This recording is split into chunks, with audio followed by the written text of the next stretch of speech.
Hi, everyone, and welcome back to CUNY Uncut, where we talk about anything and everything, uncensored, unedited, and uncut. And today we have an absolute baller joining us today. This person has already graduated from Hostos and is a current Queens College student, and she's already been nationally recognized for her achievements on the court as a two-time college all-star for the CUNY Adaptive Wheelchair Basketball team. She's also been an advocate on social media for people with disabilities as well. And without further ado, I'd like to give a very warm welcome to Chrissy Jones. How are you today? I'm good and yourself. Thank you for having me. Of course. Well, I'm really excited to get things going. I first wanted to talk about some of the opportunities that you've had with the CUNY Adaptive Wheelchair Basketball team. You've been able to play on the court of the Final Four. Can you tell me about that experience a little bit? That experience is so exciting. Every time I think about it, I'm just grateful that I had the opportunity to do so. There's not a lot of people that get to say that they played on the same court as D1 athletes, especially being a wheelchair basketball player. It is just delightful and is an honor. Yeah. Well, on top of all of the other things that you do on the court, you're also a double major in psychology and family nutrition science. Can you tell me a little bit about that? So my hopes is to be working in fashion psychology, and I picked up on psychology as a major, and I know I wanted to venture off into it and put the both of them together. So I just collaborate both degrees together, so make sure that when I finish, I could get the job that I would like to do. Yeah, that's amazing. All right, let's kind of switch gears a little bit and talk about the adjustments from, I know that you used to play standing basketball and then you had to switch to wheelchair basketball. Can you tell me about kind of what that transition was like for you? That transition, at first it was kind of hard because I had to mentally see myself playing adaptive basketball and learning the new skills that it takes to play. It's not an easy sport to play because everything you do is with your hands. So learning to navigate and function with just hands only, whether that's pushing, shooting, stopping, learning the cheer skills, all of that took place. And it took me some time to get it together, but I think I learned pretty quickly. And you've been nationally recognized for it. I think that you've gotten it together pretty well. I'm going to pat myself on the back because I've only been playing for like 2 years now. So this is going into my third year, so.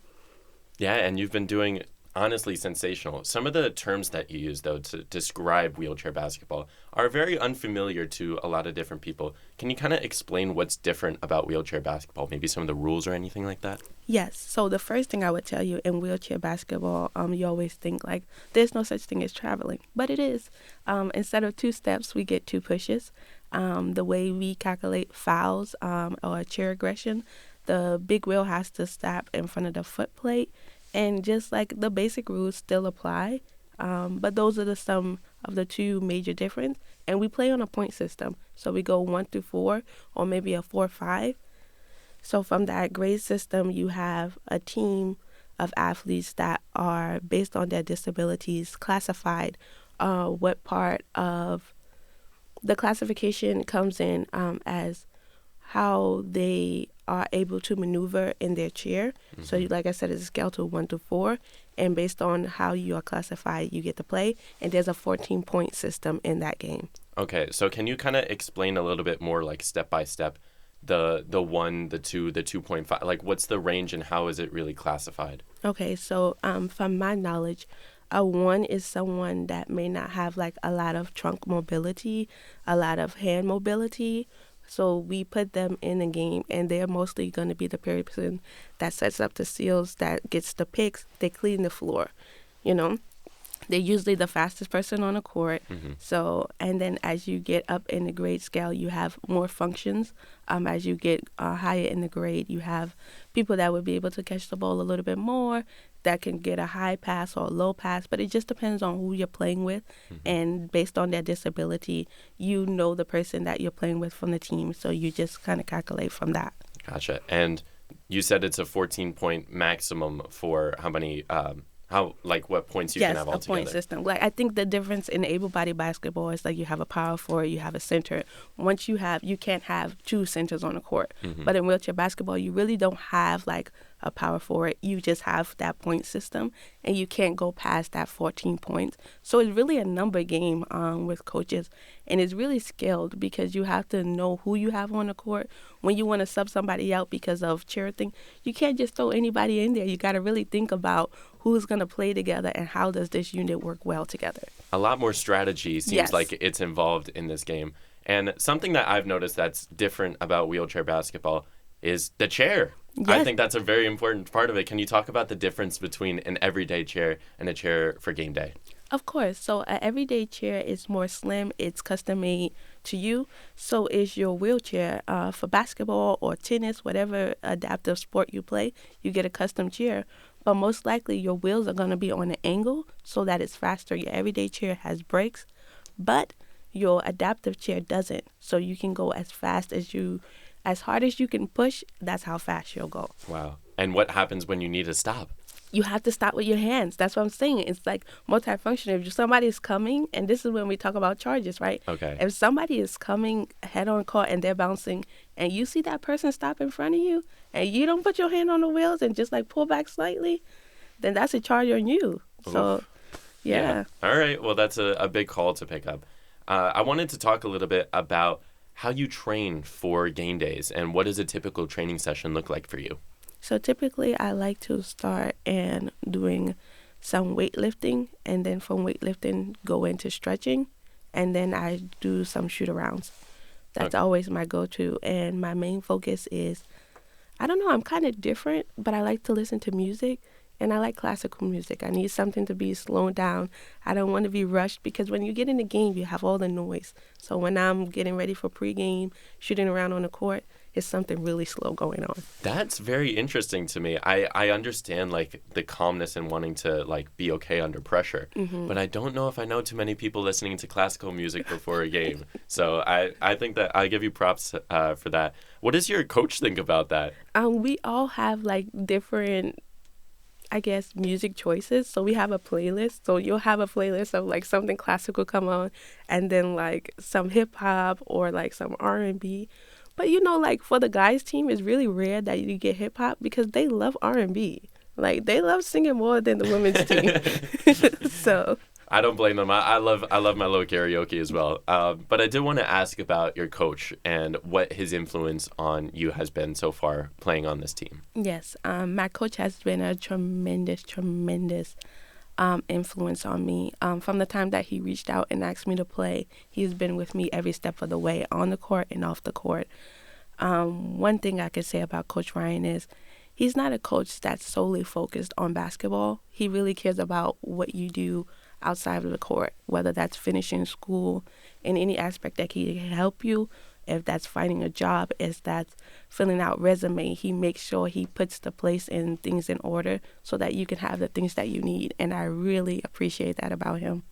I don't see it a lot in coaches, and that's one thing that I can say that like off rip, I was like, yeah, he really cares. Yeah, it's really wonderful. Like obviously as an athlete you have a loyalty to the team and to the players and all those sorts of things.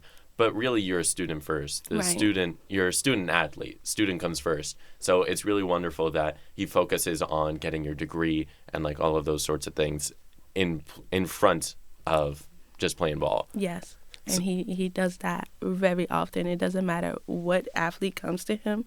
He's always going to say, well, all right, let's focus on school and we'll sit basketball out for now. He's clean to say that. Mm-hmm. I mentioned at the top of the broadcast that you graduated from Hostos already. I wanted to ask you a little bit about your time at Hostos. My time at Hostos, I really enjoyed my time at Hostos. Hostos is one of those schools that you go to and everybody knows everybody, but in the same way, nobody knows anybody.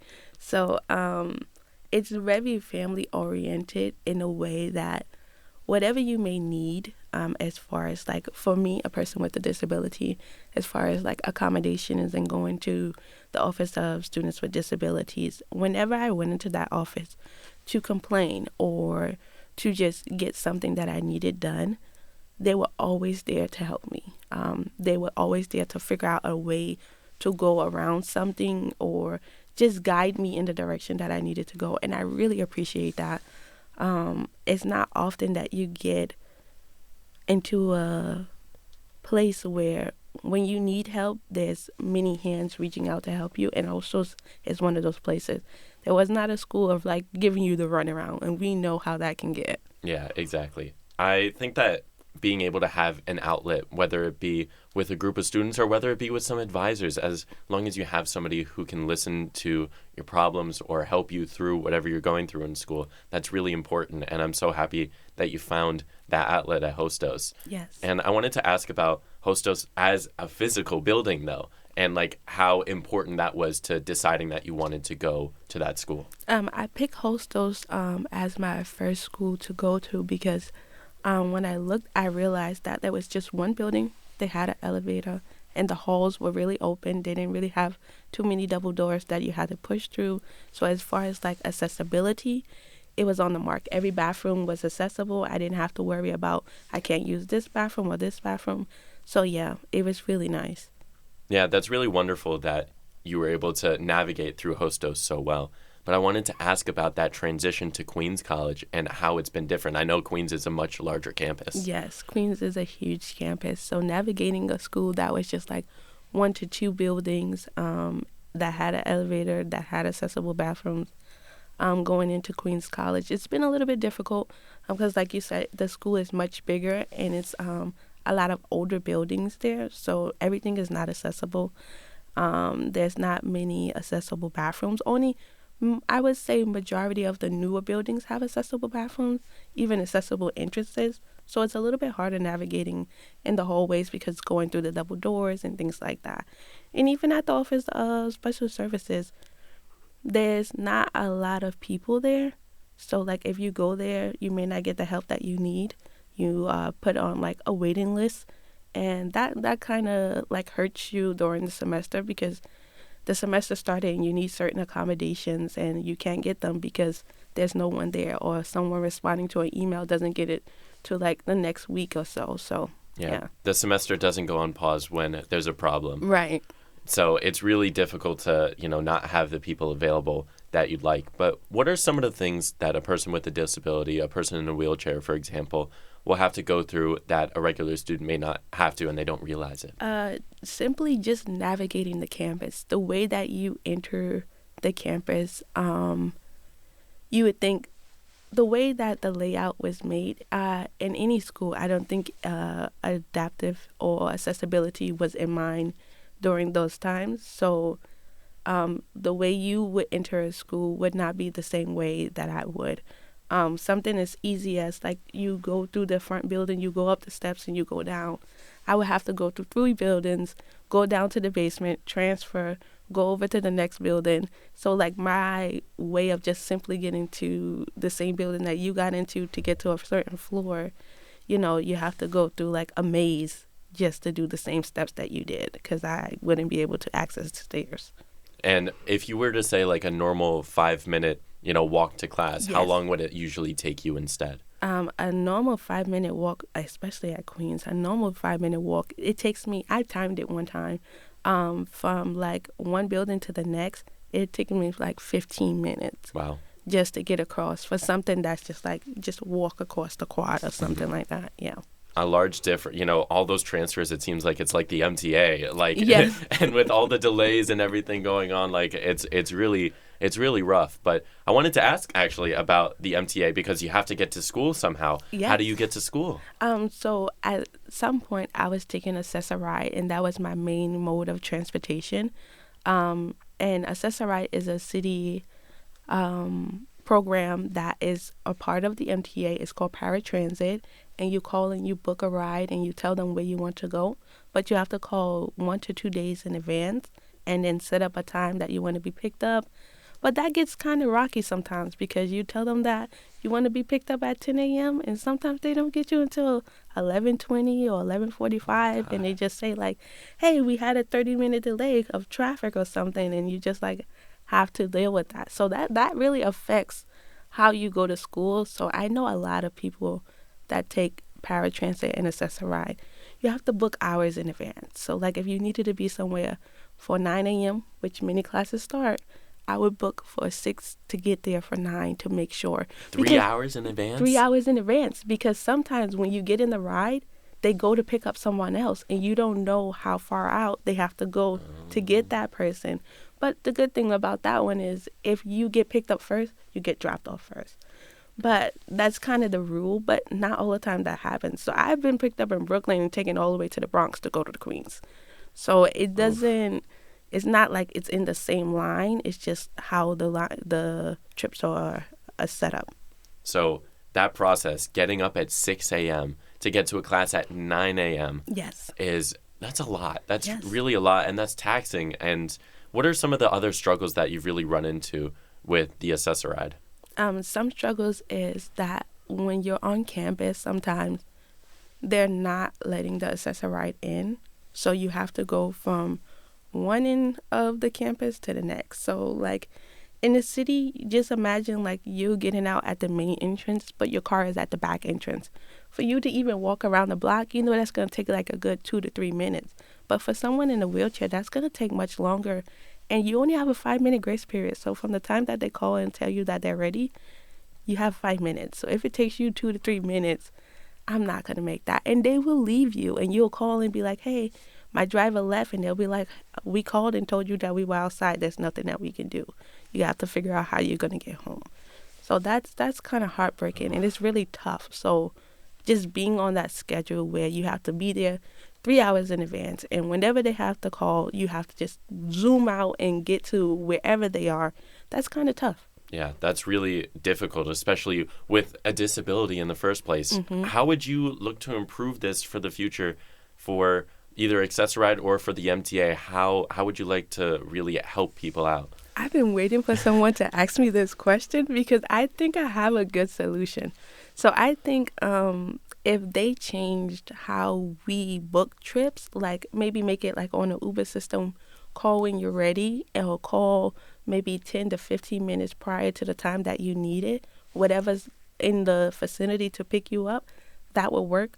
Also, when navigating to campuses, have a like bus stop designated to where you would pick up the people. And also, I need the CUNY to talk with MTA and just have like some type of cooperation that like when they're coming to pick up students, don't deny them entrance. Because for a person to walk to a main entrance, like I just told you, your 3-minute walk is now 10 minutes for me. And if I miss my ride, I have to figure out how I'm going to get home. And it's something that was as easy as just like letting them access into this place, because majority of the time they're coming on a white bus that says paratransit. You can identify them. So just creating a place where they can go that's stationary. Like, you know, I'm going to be picked up here. You don't have to worry about finding me.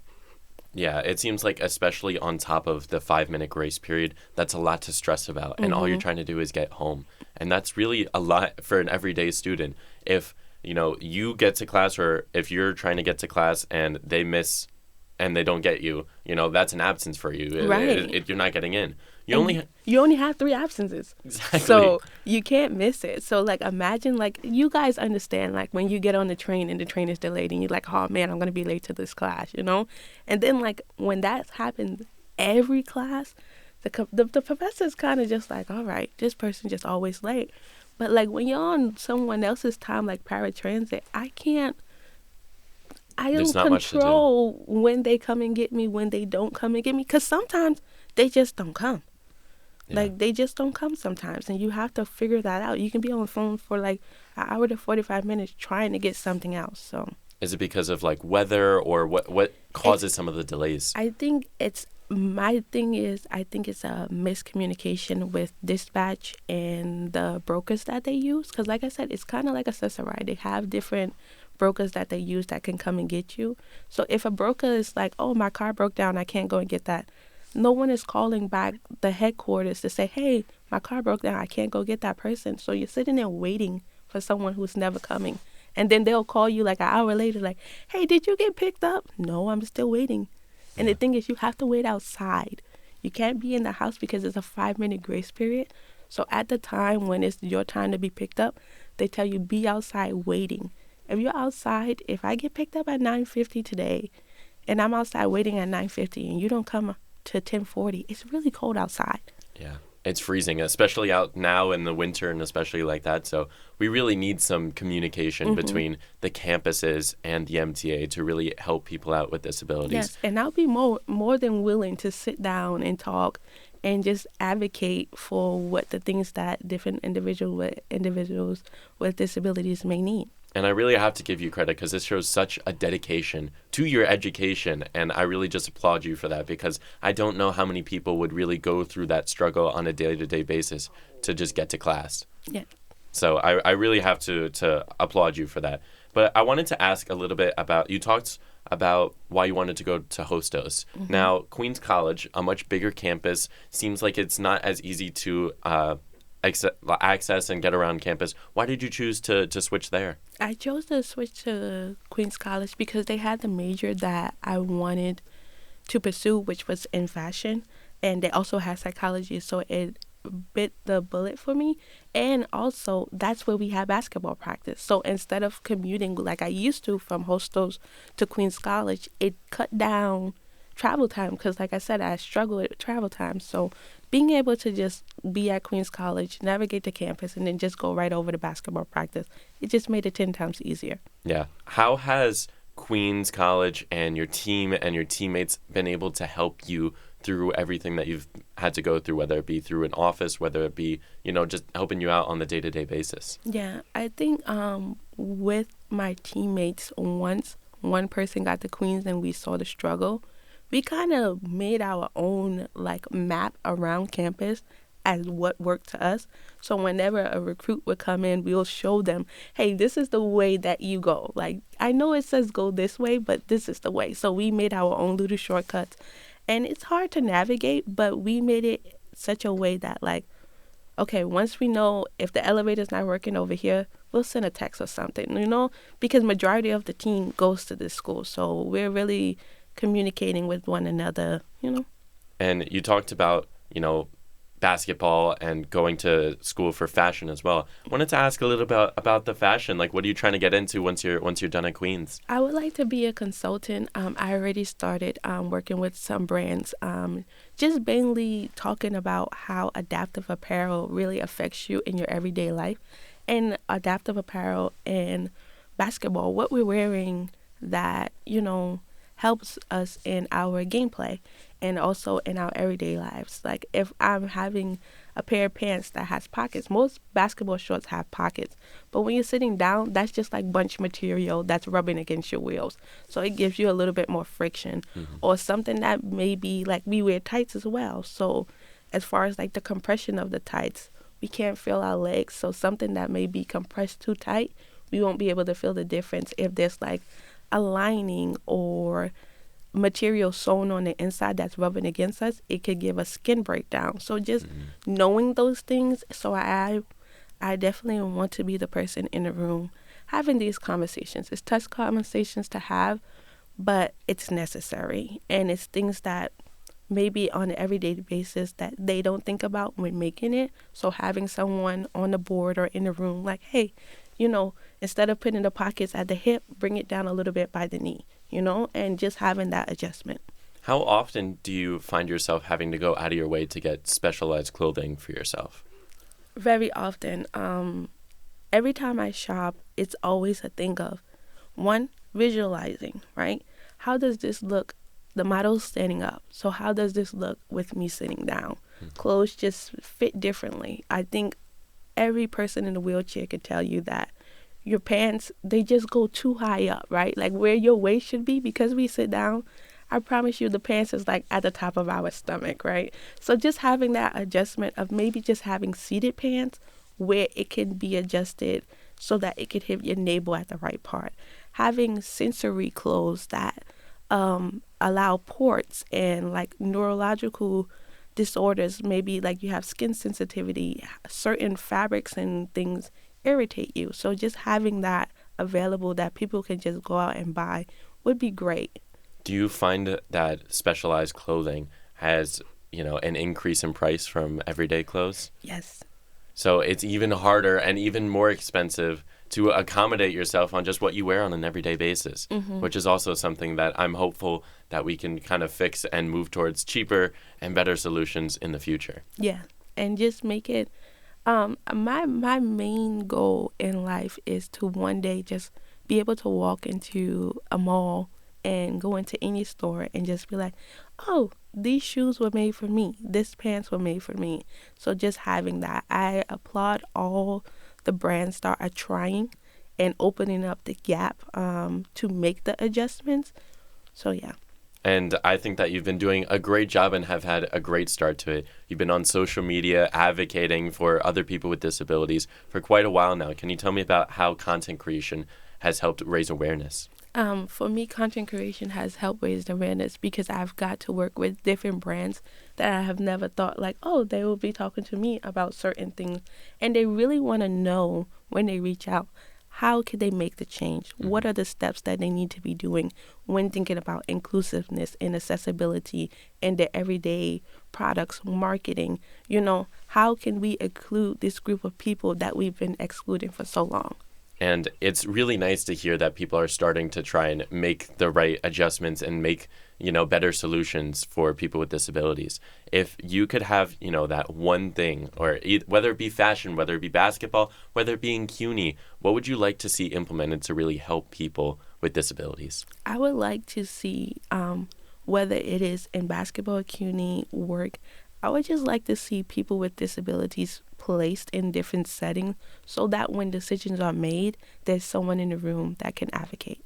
Yeah, that would be really important. And if you had to improve one thing within CUNY in terms of accessibility, what would that be? I would say, I'm going to speak for everyone on this one, special services. I think the biggest change that they can make is if you're transferring from one school to the next, you kind of get lost in the system. But if they had a system put in place where whatever accommodations you were getting at one school, you have kind of a file, like kind of a system set up that, okay, this student has this disability.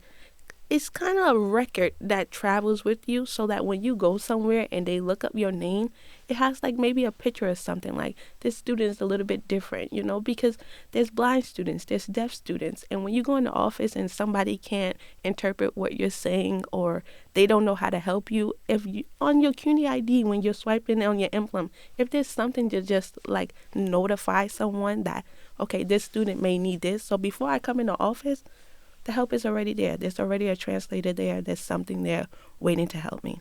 Every student has a right to education, and we should try as an institution, as schools, as just regular everyday people to accommodate them as best as we can to really help them further their education. Yes. But Chrissy, you've been honestly amazing to have on here today. I've been so happy that you've been able to come on and talk about all these different issues. And I'm really excited to see what else you do. You'll be balling on the court. You'll be designing fashion on the side. You'll be teaching. You'll be doing whatever you need to do. And I'm really excited to see what you'll do in the future. Thank you. Thank you all for tuning in. And make sure to check out CUNY Uncut on social media and make sure to download the CUNY TV app. And I'm your host, David Horn. And we'll see you next time. Take care, everybody.